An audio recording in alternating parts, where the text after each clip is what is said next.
அனைவருக்கும் வணக்கம். மதியானம் 1:15 மணிக்கு இங்கே கொண்டு வந்து நிறுத்தியிருக்காங்க. ஒரு பசி நேரத்தில் பேசுகிறது, ஒரு பேச்சாளனுக்கு இவ்வளோ பேர் முன்னாடி பேசுகிறது, அது உண்மையிலேயே ஒரு மிகப்பெரிய ஒரு மகிழ்ச்சியான தருணம் தான்.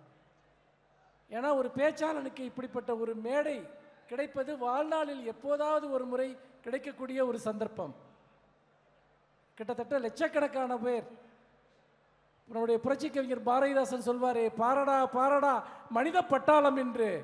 இந்த அரங்கத்தில் மட்டுமல்ல, இதற்கு வெளியிலும் இன்றைக்கு கண்கொள்ளாத காட்சியாக இத்தனை லட்சம் பேர் நம்முடைய இளைஞரணி செயலாளர்களுடைய அழைப்பை ஏற்று இங்கே வருகை தந்திருக்கிறீர்கள். இதுதான் நாம் ஒட்டுமொத்த இந்தியாவிற்கும் சொல்லக்கூடிய செய்தி. நாங்கள் தான் இந்தியாவில் மாற்றத்தை கொண்டு வரப்போகிறோம் என்பதற்கான செய்தி தான் இந்த கூட்டம்.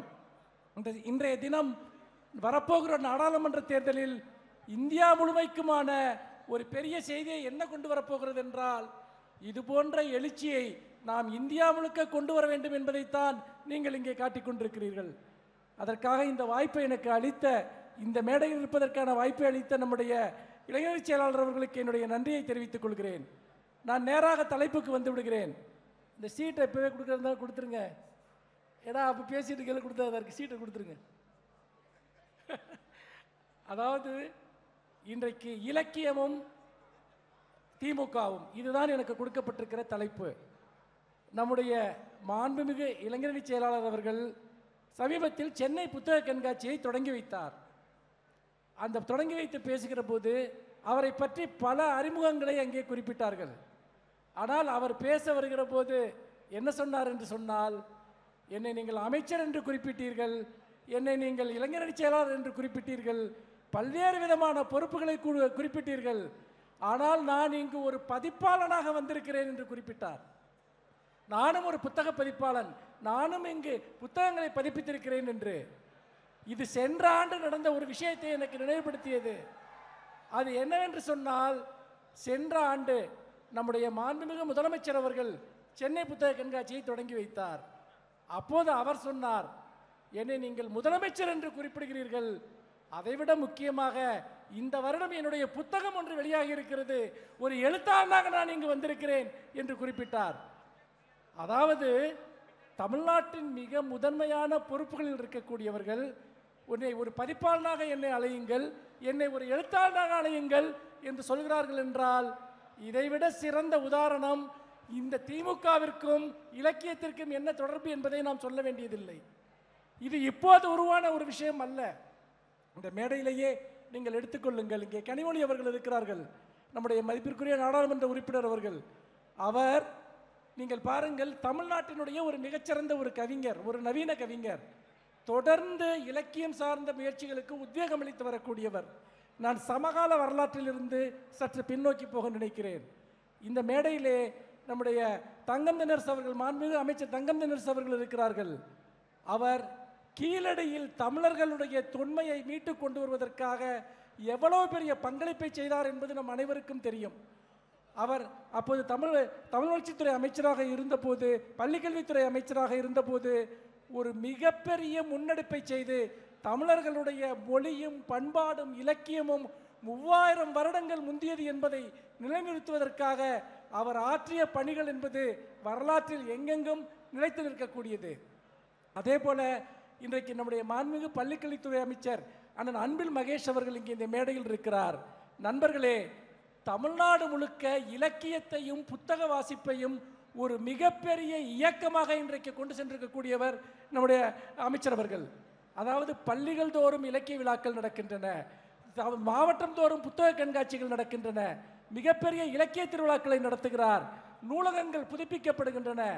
தமிழ்நாடு அரசு இன்றைக்கு நம்முடைய மாண்புமிகு முதலமைச்சர் அவர்கள் என்னை சென்னை மாநகர நூலக ஆணைக்குழு தலைவராக நியமித்த போது இந்த அரசினுடைய வழிகாட்டுதலில் இதற்கு முன்பு இந்த துறையில் நடந்திராத பல விஷயங்களை நாங்கள் மேற்கொண்டோம்.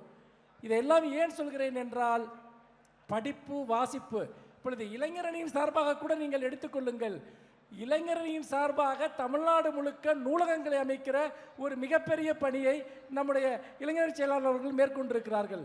ஒரு அரசியல் கட்சி எதற்காக தொடர்ந்து புத்தகம் படிப்பது, அண்ணா நூற்றாண்டு நூலகத்தை உருவாக்குவது அல்லது கலைஞர் நூலகத்தை உருவாக்குவது, இப்படியாக புத்தகம் படிப்பு என்பதை இடையறாமல் ஒரு அரசியல் பணியைப் போல ஏன் செய்து கொண்டிருக்கிறது என்று சொன்னால், நாம் கல்வியால் தான் தலை நிமிர்ந்தோம், நாம் புத்தகத்தால் தான் தலை நிமிர்ந்தோம், நாம் இலக்கியத்தால் தான் தலை நிமிர்ந்தோம் என்பதை இந்த இயக்கம் நன்றாக அறியும். இந்த இயக்கம் இலக்கியத்தால் வளர்ந்த இயக்கம், இந்த இயக்கம் இலக்கியத்தை வளர்த்த இயக்கம். இந்த இயக்கத்தையும் இலக்கியத்தையும் ஒன்றோடொன்று பிரிக்க முடியாது. இரண்டு உதாரணங்களை மட்டும் நான் சொல்ல விரும்புகிறேன். ஒன்று, நம்முடைய பழந்தமிழ் இலக்கியங்களை திராவிட இயக்கம், திராவிட முன்னேற்ற கழகம் எப்படி முன்னிறுத்தியது என்பதாகும். ஒரு காலத்தில் தமிழர்களுடைய அடையாளமாக இங்கு என்ன முன்னிறுத்தப்பட்டது என்றால், மத சின்னங்களும் மதம் சார்ந்த அடையாளங்களும் தான் முன்னிறுத்தப்பட்டன. அந்த இடத்தில் கலைஞர் அவர்கள் ஐயன் திருவள்ளுவரை கொண்டு வந்து நிறுத்துகிறார். ஐயன் திருக்குறளை ஒவ்வொரு பேருந்துகளிலும் எழுதி வைக்க செய்கிறார்.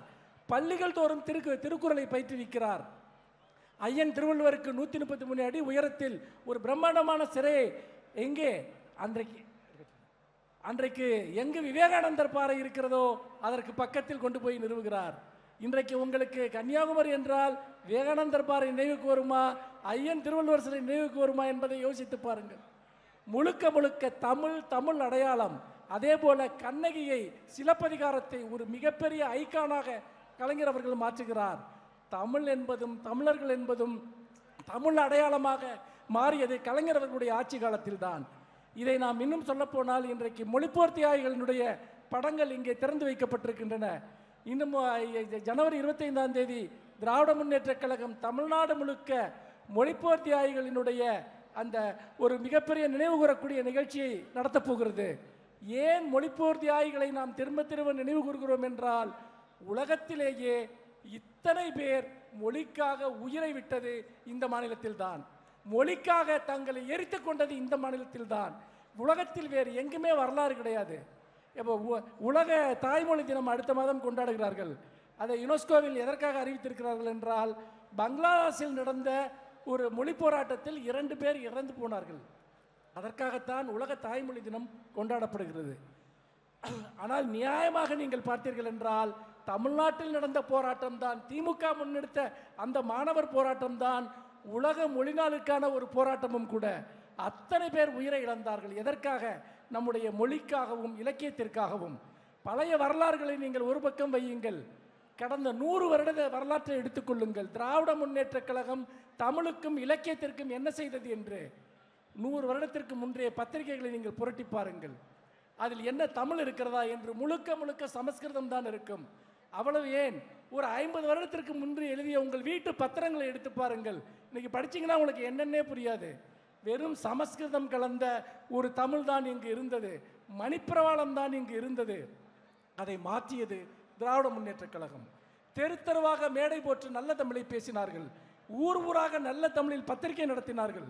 அதோடு மட்டுமல்ல, திரைப்படங்களில் கலைஞர் எழுதிய வசனங்கள், அதாவது ஒட்டுமொத்தமாக இதுதான் தமிழ் என்பதையும், தமிழை இப்படித்தான் பேச வேண்டும் என்பதையும் ஒரு மக்கள் இயக்கமாக கொண்டு சென்ற இயக்கம் திராவிட முன்னேற்ற கழகம்.